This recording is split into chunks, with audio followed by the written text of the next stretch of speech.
This has nothing to do with government efficiency. If it were, you would not start by firing all the inspector generals across the United States government. We're also watching them claim to make savings, but they do want to clear the way to provide tax cuts to very, very wealthy people like Elon Musk at the expense of everybody else in America. Two of the most corrupt bargains in American history. One of those corrupt bargains is the one that President Trump made with Elon Musk. Elon Musk spent $280 million to help elect Donald Trump, President of the United States. $280 million. And President Trump has handed the keys of federal agencies over to Elon Musk. He even appeared at the cabinet meeting today with other members of the cabinet that went through the advice and consent process in the United States Senate. Elon Musk didn't do that, but he did spend $280 million to help elect President Trump. And now the actions that Elon Musk is taking are designed to rig government agencies to do the bidding of people like Elon Musk and other billionaires. In fact, we've been reading more and more about the billions of dollars of federal contracts that Elon Musk has gotten, and more to come. Just within the last 48 hours, we're talking about an FAA contract for Starlink. This has nothing to do with government efficiency. If it were, you would not start by firing all the inspector generals across the United States government, whose job it is to look out for waste, fraud, and abuse. And in fact, what you would do when you get rid of the inspector generals is open the door to waste, fraud, and abuse. So we should be on full alert here in the United States Senate as to what's happening. As others have said, we're also watching them claim to make savings, which actually they've had to change their sort of tally board every day because of misrepresentations. But they do want to clear the way to provide tax cuts to very, very wealthy people like Elon Musk at the expense of everybody else in America. And of course, the House just passed a budget resolution to set up that process last night. So that's one corrupt bargain that's playing out right now, and thousands of patriotic federal employees around the country who do the people's work are being fired based on lies. And I say lies because they're claiming that they're firing them based on performance, only to find out that these federal employees are coming forward with glowing performance reports as part of their most recent assessments. So that was a lie because that was the standard that had to be met, even if they had to make it up. And all these cases are now finding their ways through the courts. We have over 60 court proceedings. Many federal judges have issued temporary restraining orders to put a halt to this rampage of illegal activity.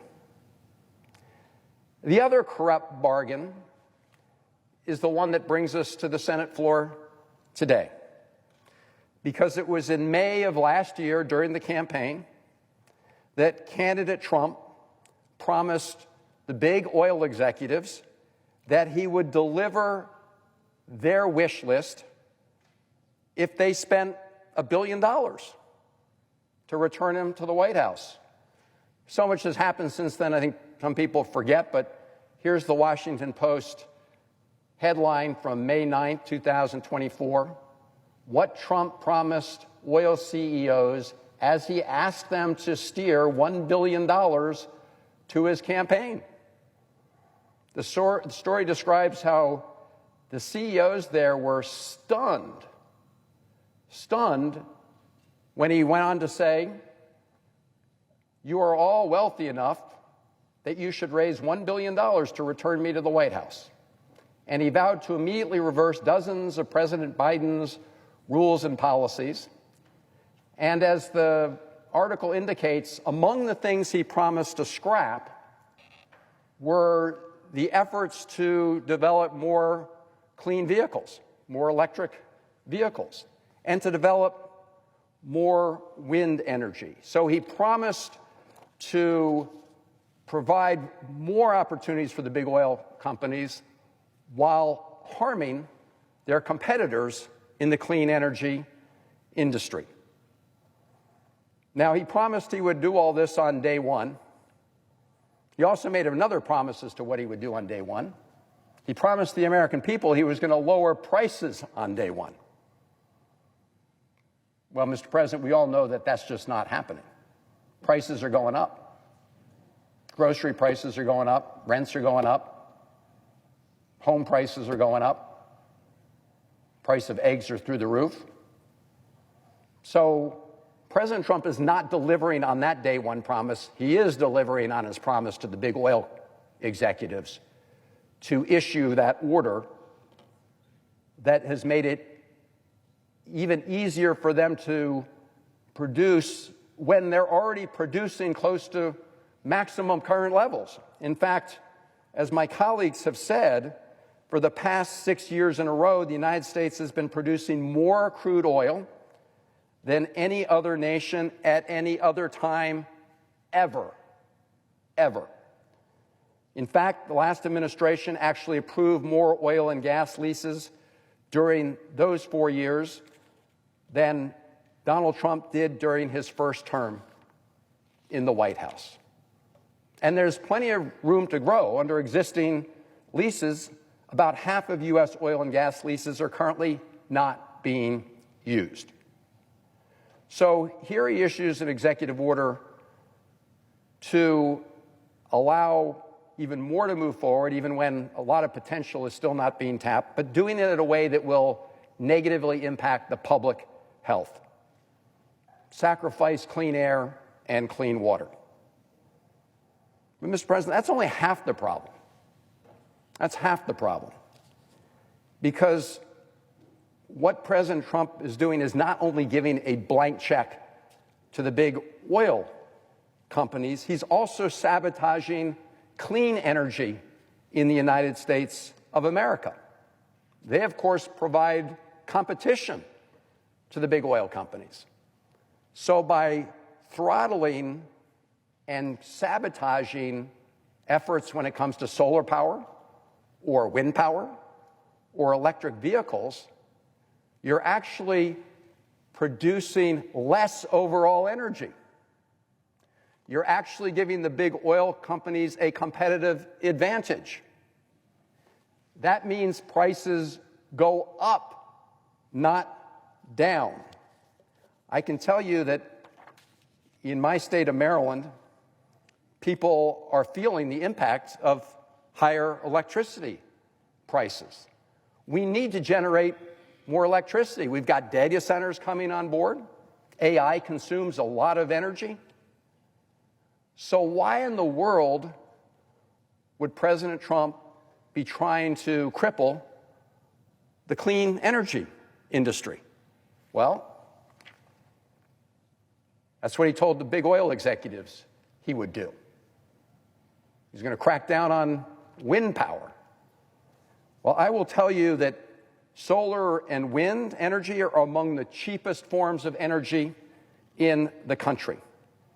And at a time when American pocketbooks are tight, renewable energy will help keep energy bills down. In fact, renewable energy is expected to save Americans $38 billion on electricity bills by the year 2030 and produce more than 350,000 jobs in America. So why is President Trump trying to sabotage bringing that additional energy onto the grid and to Americans?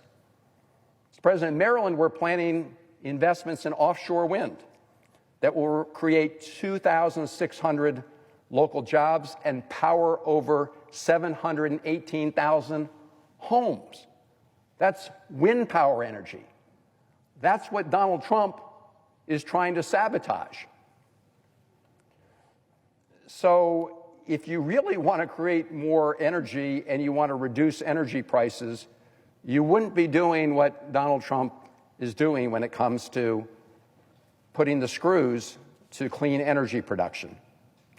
Mr. President, I do want to mention one other way in which this is going to really harm America's interests, and that is it's going to open the door even wider to our adversaries who are competing in this space, principally China. You know, we spent a lot of time trying to improve our supply chains, develop a supply chains for clear minerals that we need to develop electric vehicles. And by sabotaging this sector, we are opening the door to China just to run into this market and leave us behind. That is not America first. That is America in retreat, just as it's America in retreat for us to vote with Russia and North Korea at the UN General Assembly the other day against the people of Ukraine and freedom-loving people around the world.